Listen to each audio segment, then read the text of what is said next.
Hi, my name is Jillian Rodriguez. I'm a student at Fort Hays State University, and I'm going to be talking to you today about Encouraging the Heart, based on Kouzes and Posner's book, The Leadership Challenge. I'm going to be talking to you about inclusiveness in leadership.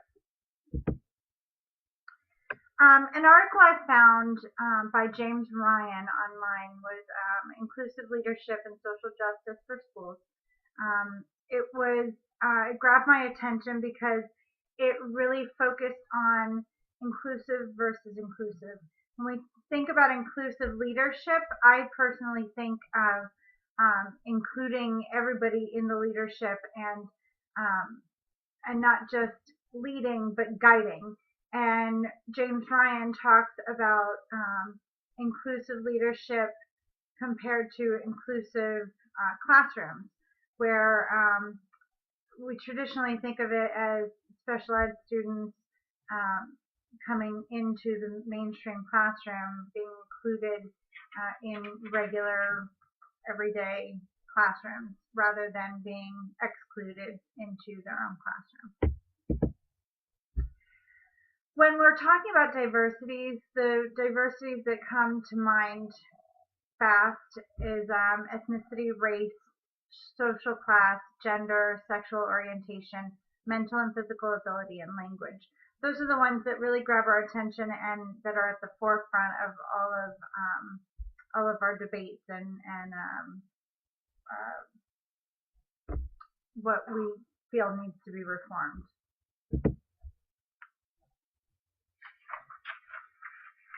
Even to this day, the debate of girls versus boys and the glass ceiling being lower for girls versus boys, it's still very much apparent today. Even in the classroom, we see that girls typically do better in the language arts and boys typically do better in the sciences.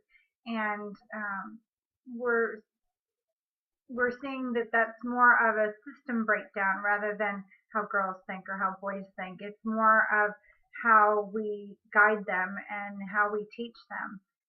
This is something that I will focus on in my classroom, especially to make sure that I'm not stereotyping my students into prearranged subjects. Social justice will be achieved when goods, rights, and responsibilities are equally distributed among individuals. Mr. Ryan actually quoted this in his article, and I understand why. It's a perfect definition of social justice. It's when everybody is equal, when we're all getting the same thing and we have the same opportunities. Only then can we be equal. First and foremost, we have to understand the problem. If we don't understand the problem, we can't fix it. We need to identify it and bring it to the surface so we can prepare to correct it. If we don't know what the problem is, we really can't focus in and make the changes that are necessary. Mr. Ryan talked about changing the system, and this was where I made a connection to Kouzes and Posner's The Leadership Challenge, because one of their ideas is to challenge the system or challenge the process. And I think when we talk about changing the system or challenging the process, we automatically think, well, let's add some more diversity into our groups. Let's make sure we have a certain number of women, a certain percentage of African American, or to make the numbers work. And it doesn't really work like that. The system needs to be changed from within. Instead of just adding people in, we need to change the system, change our beliefs, and change our thinking, and only then will the diversities come in naturally. Advocate inclusion. This also tied into Kouzes and Posner with enable others to act. we need to advocate. We need to get out there and make it known and teach and get people to get on board and to buy into this idea. When we get all of our partners to join in, we can be fighting for the same thing and really start to get the inclusion to be prominent. Teachers help parents and parents help teachers. This was something that really hit me hard. It also tied into Kouzes and Posner with the Inspire a Shared Vision. I think it also ties into getting everybody to buy in. You know, if teachers are helping parents learn how to be inclusionary and get everybody involved, and parents can help teachers learn about the different diversities that our students have, we can then work together to get on the same page and really be able to fight for what we want together as a united front. Educate. This and the next slide also go with model the way. We really need to get out there and now that we've identified the problem, we need to set a plan in motion and we need to educate all the players to what we want to happen and how we're going to make it happen. Educating them and getting them on the same page is how we're going to be able to do this, how we're going to be able to include everybody in this inclusion idea. Everybody needs a voice. Everyone needs a voice. I love this little guy. He's screaming at the top of his lungs. Actually, I think he's singing, but I want to think of him as screaming. Everybody needs a voice. We all need to use that voice also. And modeling the way, we need to, as teachers and administrators and leaders, we need to show that we have a voice and encourage our followers to use that voice. It's very important that they have a voice so that they can, again, buy into this and become a part of it. We need to build our inclusion into our day-to-day activities. It can't be something that we just try once and then give up on. We have to be able to include all of our diversities in everything that we do and really change the way we think and make it part of our everyday lives. There was an article that I read. Actually, it was a YouTube video that I saw. Sorry. Her name was Nia Johnson Ramanzina, and she had the idea, or she shared the idea that people are like icebergs. That the diversities that we have, there are some above the surface and there are some below the surface. And in this picture, you can see when they say the tip of the iceberg, they're not kidding. The visible part of the iceberg is just a small little piece in comparison to what's under the surface. The same goes for our diversities. Things like race and gender and physical disabilities that we may have are the things that are above the surface that are very easy to see and to identify. But then under the surface, we also have diversities that people don't see.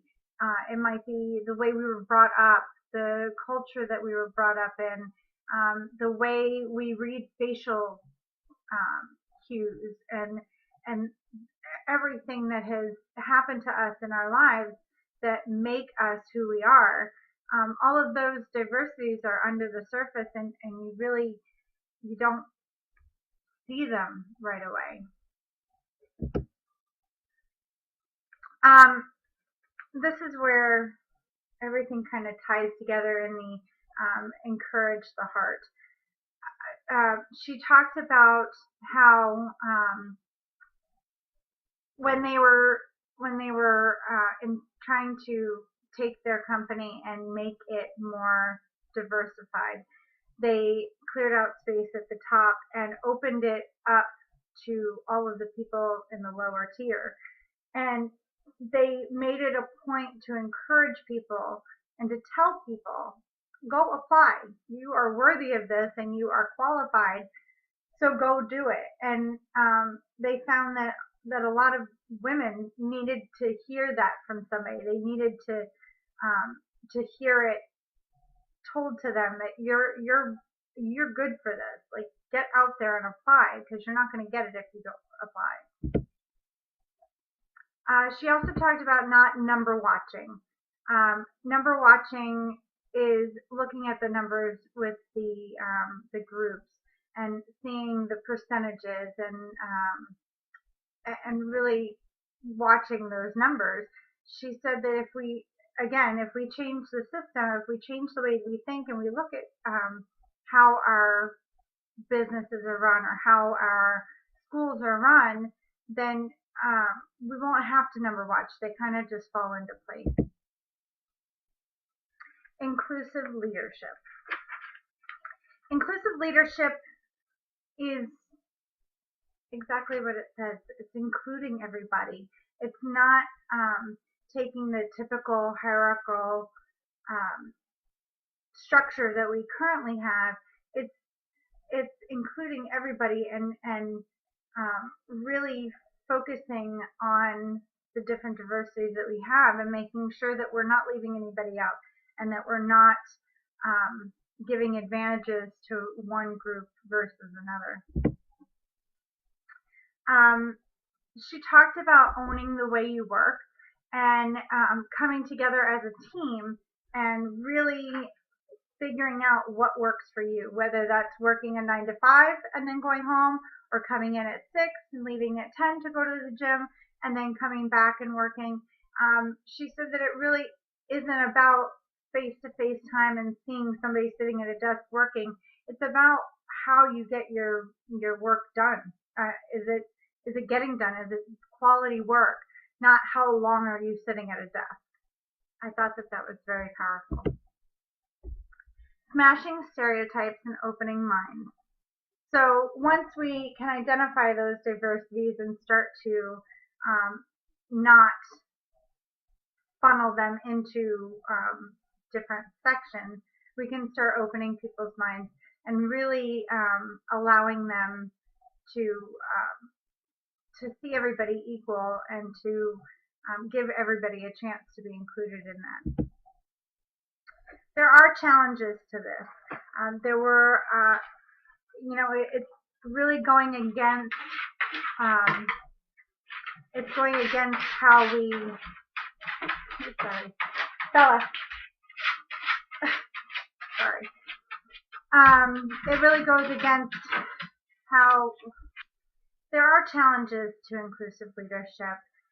It goes against what we've grown up learning. It goes against the natural order of things right now. Right now, educated white men are typically the ones to funnel up into those higher level leadership roles. And it's going to take a lot of work and a lot of people to change their minds about how we see people. It takes us as a culture to start to see that all these diversities, they don't just fall into those ones that are at the tip of the iceberg. They really fall into everything that we are. We're all different, and so we need to stop looking at just what's on the surface and really look at who we are as people and how we treat everybody. Thank you.